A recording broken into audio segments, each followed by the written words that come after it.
साँच्चै अचम्म लाग्दो कुरा भएको छ। सम्मानित सदनमा, सार्वभौम सदनमा जनताको आवाज लिएर उपस्थित भएको प्रतिपक्षलाई बोल्ने गरी समय उपलब्ध गराइएन र सरकार पक्षलाई बोल्न दिने भए बोल्न दिने, नत्र नदिने भनेर स्वयं सम्माननीय सभामुखज्यूले पनि बार्गेनिङ गर्दै गर्दाखेरि साँच्चै लज्जाबोध भएको छ। आज यस सम्मानित सदनमा प्रतिपक्षले बोल्न पाउनु पर्थ्यो तर बोल्न दिएन र बोल्न नदिँदै गर्दाखेरि अहिले सदन स्थगित गरिएको छ। हाम्रो माग यथावत छ। हामीले गृहमन्त्रीज्यूको राजीनामा, त्यसपछि उच्च स्तरीय न्यायिक छानबिन समिति गठन र मानव तस्करीलाई बन्द गरियोस् भनेर राखेको मागहरू यथावत रहेको छ। त्यही प्रक्रिया अन्तर्गत हामी अगाडि बढिरहेका छौँ। सम्माननीय सभामुखज्यूलाई प्रश्नसँग थाहा छ, सरकारलाई प्रश्नसँग थाहा छ।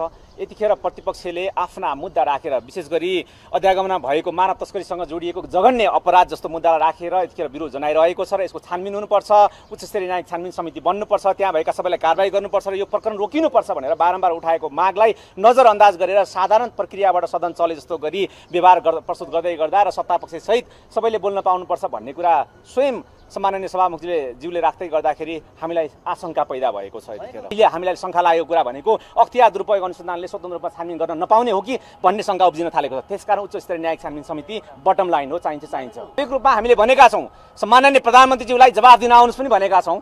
हामीले यतिखेर आशंकासँग जोडिएकालाई कारबाही प्रक्रिया अगाडि बढाएर सम्माननीय प्रधानमन्त्रीज्यू सम्मानित सदनमा उपस्थित भएर जवाफ दिन आउनुहोस् भनेका छौँ हामीले।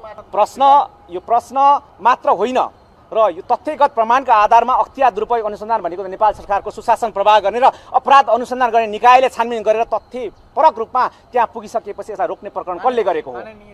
यो प्रधानमन्त्रीज्यूले किन जवाफ दिनुपर्छ भनेर सोध्दै गर्दाखेरि प्रधानमन्त्री यो प्रणालीमा, यो शासकीय प्रणालीमा प्रधानमन्त्री नै सर्वेसर्वा हो नि, होइन र? उहाँको क्याबिनेट अन्तर्गत भइरहेको र उहाँको क्याबिनेट जोडिएको विषयमा उहाँले जवाफ नदिएर कसले जवाफ दिने हो?